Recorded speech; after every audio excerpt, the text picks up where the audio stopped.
Hi and welcome. You're listening to the X22 Report. My name is Dave and this is episode 1168B and today's date is January 3rd, 2017, and the title of the episode is Tech Analysts Say Big Cyber Attack Headed Our Way in 2017. Let's get into the economic collapse, political and geopolitical news.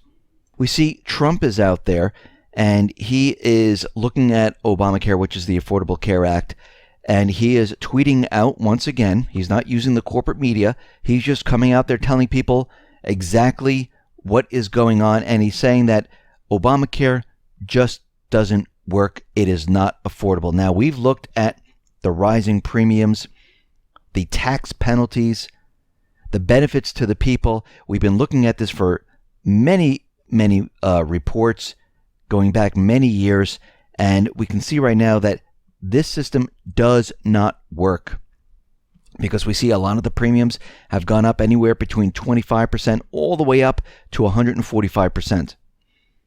So what's very interesting right now is that the Senate, well, they've started the process to repeal Obamacare, the Affordable Care Act. The Senate Budget Committee Chairman Mike Enzi released a 2017 budget resolution setting up the process to partially repeal Obamacare early in President-elect Donald Trump's administration. The Senate will consider the bare-bones budget on the floor starting this week, and votes are expected next week. Once the House and the Senate, once they agree on a resolution, a reconciliation bill repealing parts of Obamacare could proceed. Of course, using the reconciliation process allows Republicans to avoid Democrat filibuster in the Senate, which is the same process that Democrats use to pass the same exact legislation. So we can see already the wheels are in motion, and it looks like they're going to start the repeal process. Now, hopefully, they get rid of that penalty right off the bat and then move towards other things. We see right now that Trump is out there also twittering about the GOP for weakening ethics watchdog. Now, the House GOP, in a secret vote on January 2nd, they voted to strip the independent ethics watchdog of its independence, limiting its power. Now, Trump looked at this and tweeted that with all that Congress has to work on, everything they have to do, everything else that's going on, they're focusing on weakening the independent ethics watchdog. I mean, he's saying that we have issues like tax reform, healthcare, the economy of the country. And this is what they're worrying about? And it's true. So what happened? Well, it looks like they dropped it. They didn't proceed with it. And Trump, with his tweet, with him speaking out, made the House look at this and say, okay, forget this. We have more important matters. Now, of course, the corporate media was out there, and they're pushing that Trump was behind all of this, where he was pushing this vote to weaken the independent ethics watchdog. Now, of course, this is complete fake news. How do we know this? Because the vote by the Republicans on Monday as part of their larger rules package has nothing to do with Trump. The House sets its own rules and would actually be an encroachment on the separation of powers for Trump to tell it to do otherwise. But of course, we had Nancy Pelosi out there claiming that Republicans had eliminated the oversight body. It was linked to Trump, and they were trying to stir things up once again with fake news, which turns out to be a push to spread propaganda and the news that they want everyone to hear. So once again, we can see that Trump at this point is trying to keep everything together, and the elite, the corporate media, they're going to continually try to attack him over and over and over again. Now, Trump is already contacting DHS through his transition team, and he's warning DHS that you need to start preparing for the border wall construction. Requests were made on December 5th, which meeting between Trump and his transition team and Department of Homeland Security officials, And he is telling them right now, get ready to create this surveillance system, this wall, to guard our borders. Now, I know there's a lot of people out there saying this is absolutely ridiculous, but think about this for a second. Obama created these executive orders allowing these illegals to come in. They're called illegals for a reason. They didn't go through the process of being vetted, knowing who they are, to allow them into the country. They just came into the country and they were spread around the country. And there's many different agendas associated with this, which we discussed. All this is doing is stopping those individuals from coming in. You can use an example of like a sporting event. You can use an example of a movie. There's a wall where a person collects your ticket and says, okay, give me your ticket, you're allowed in. Now we have another person that comes up to the turnstile and decides to jump over it and go into the concert, the sporting event, or whatever it is. Now, is it fair for those people who went through the process? No, it isn't. And those individuals are saying, well, I went through the process, they vetted me, I'm allowed into this country, and all you did was jumping over the wall, and because of Obama's executive orders or memorandum, whatever he signed, I'm allowed to stay without knowing who I actually am. Could be a rapist, could be a terrorist, it could be anything. And what Trump is saying right now is we need to control who is coming into the country. He's not saying let's keep everyone out. He's saying that we need a process of bringing certain people in.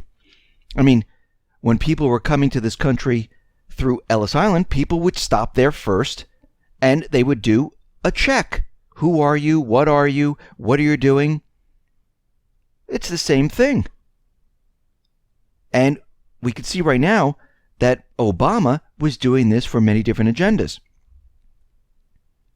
And this is why he created the executive order after the elections, because he knew the people are not for this. The people are against it. We see that WikiLeaks, well, they are hinting that there are huge upcoming revelations in 2017 which are going to blow you completely away. And he's saying that 2016, well, it's going to be a lot worse. Now, Bill Holter, I did an interview with him on Saturday. It is up on the X22 Report Spotlight YouTube channel. And he did mention that there's going to be a lot of truth bombs that will be coming out this year. And we know that we've been lied to. We know that the central bank, the elite, the establishment, they've been hiding a lot, keeping everything a secret. And when all this information comes out, they're going to be in big trouble. And we know once the information comes out, people are going to be pointing the finger saying, whoa, wait a minute, is this really true? And guess what? Then the Department of Justice is going to get involved. So the question is, when all these truth bombs do come out, what are the elite going to do? Are they going to let it get this far? Why do you think they've been playing up the Russian hacking, hitting the power grid, even though it's false? They're trying to convince the nation that this is actually happening because they're preparing for something much, much larger. Now, Obama, who won the Nobel Peace Prize in 2009, well, he sold more weapons than any other American president since World War II. Most of the arms deals, which total over $200 billion in the period of 2008 to 2015, have ended up in the Middle East. And of course, we know a lot of this most likely ended up with the Islamic State, with the moderate rebels, and we know at least $115 billion were sold to Saudi Arabia to help with the war in Yemen. So we can see at this point, he has sold a lot of weapons because the central bankers, the elite, they're trying to keep control of their system. We see the elite, they're using propaganda once again, and they're saying that North Korea is preparing and ready to launch new ballistic missiles from their submarines, and they have the ability to place a nuclear weapon on top of this. Now we're getting information from different sources in the Pentagon saying this is completely untrue, that North Korea does not have that technology as of yet, and they are not doing this. But of course, we know what's happening here. We know that the elite, the establishment, if they can't get Russia to do something, if they can't pin it on Russia, they need a country where they can pin it on, where they can say they started the war, they're the ones who created this. We know they're not going to be doing this. This is going to be coming from the inside, but they need to present this to the public. And they're trying as hard as they possibly can to get this war started. Now, it doesn't mean they're going to be able to get this war started, but you can see that with every turn, this is what they're trying to do. We know that Duterte in the Philippines, well, he is not moving closer to the United States. He's moving further and further away. He's moving closer to China, and now he is moving closer to Russia. Russia is eyeing naval exercises with the Philippines, with Duterte, and Russia has deployed about 2 Navy ships for goodwill to Manila. And we see right now that the Philippines, they're moving further and further away from the United States, which really is a problem for the elite and the establishment because they were encircling China. Remember, they've been preparing for war all this time. But what we're seeing right now is things are majorly falling apart. They're in trouble. I mean, look what's happening in Libya.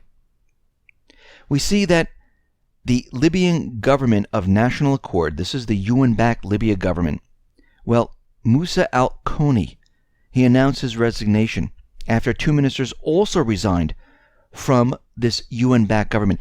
The UN-backed government is completely falling apart right now.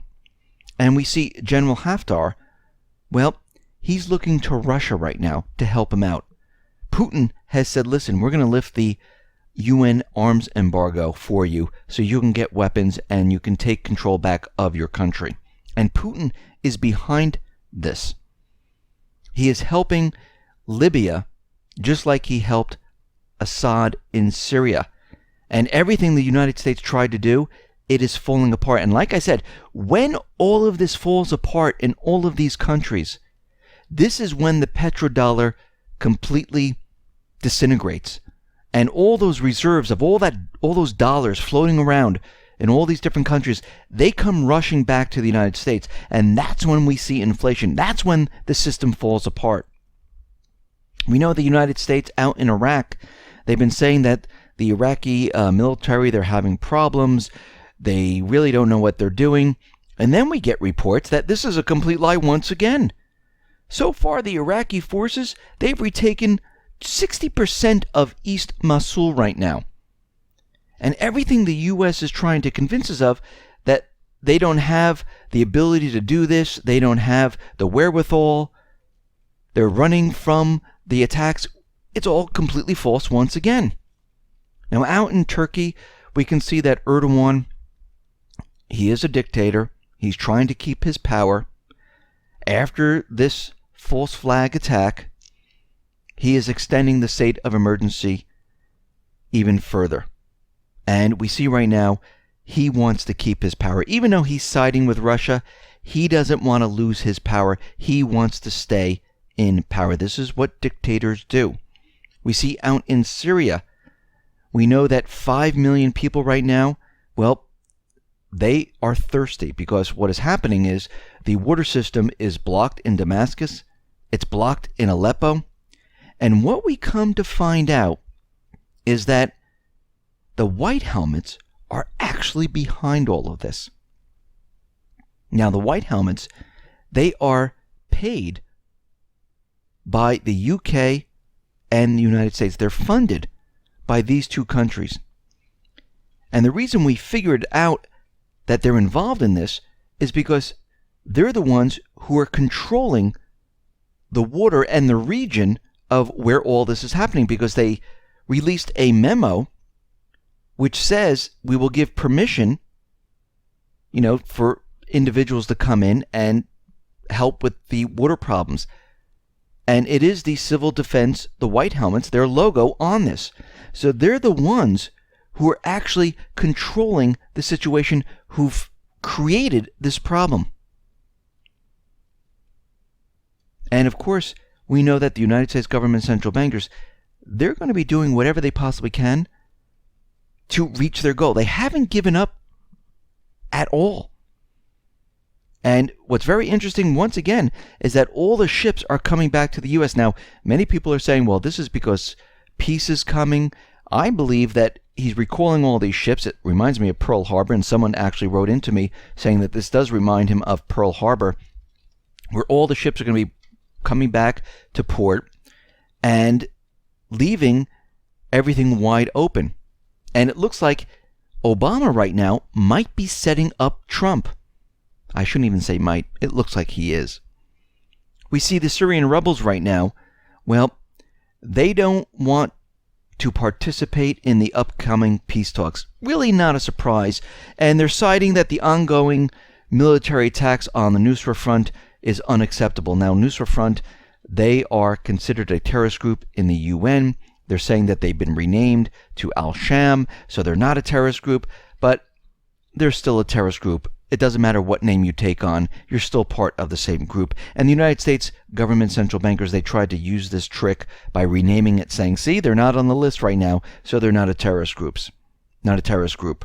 We see the rebels, they surrendered most of Damascus, Golan Heights border. They've given up about 3 villages in this area, and we see at this point that the moderate rebels, al-Nusra, al-Sham, the Islamic State, they're in trouble. The United States government central bankers and their paid mercenaries, well, they're in trouble out in Syria. They're in trouble in Iraq. They're in trouble in Libya. They're in trouble in Yemen. And we can see that everything is rapidly falling apart. Now, when we look at what Obama has done, where he's brought all the aircraft carriers back, and who knows what else he's going to do, he might just let the entire, not him personally, the central bankers, they might just let the petrodollar system just collapse. And this might be part of it, where the people out in these regions just take control back of their countries, and they stop using the dollar on the oil. They start using maybe the ruble, the yuan, gold, or whatever they use. And this might be the first part of letting the economy completely collapse. And of course, what they're going to say, it wasn't our fault. Look what Trump did. They're going to still try to blame it on him. Now, there are security analysts out there, and they're making dire predictions for 2017, saying what we saw in 2016 with these DDoS attacks and everything else that we've been seeing, we're going to see much larger cyber attacks coming in the year of 2017. These were just tests. And what I'm saying is that the United States government central bankers back in 2003, they brought down the electrical grid as a test to see if they're able to do this. And we can see right now by them pushing the propaganda that Russia has the ability to cyber attack the grid, even though we know that it is false. The majority of the country saw the headline. They believe this. They believe that Russia is actually hitting the grid, that Russia is actually hitting and attacking the DNC and the election system. Many people in the country still believe this. And these individuals, the elite, the establishment, they can't go back and say, yeah, we lied. No, they got to put a lie on top of a lie on top of a lie. Because what we're seeing right now is they're pushing their agenda. They're pushing their agenda to create this cyber war, this cyber attack. They want to blame it on Russia. They want to blame it so they can start this war. And I wouldn't be surprised during the year of 2017 if they actually go forward with this while Trump is in the White House, to try to push him into something. And if they can't get Russia to do it, and if Trump gets closer to Putin and, creates a dialogue between our two countries, we can say they'll use North Korea. They'll use whatever they have to push their agenda. Listen, everyone, thanks a lot for listening. Be well, be safe, and especially be prepared. Thanks a lot.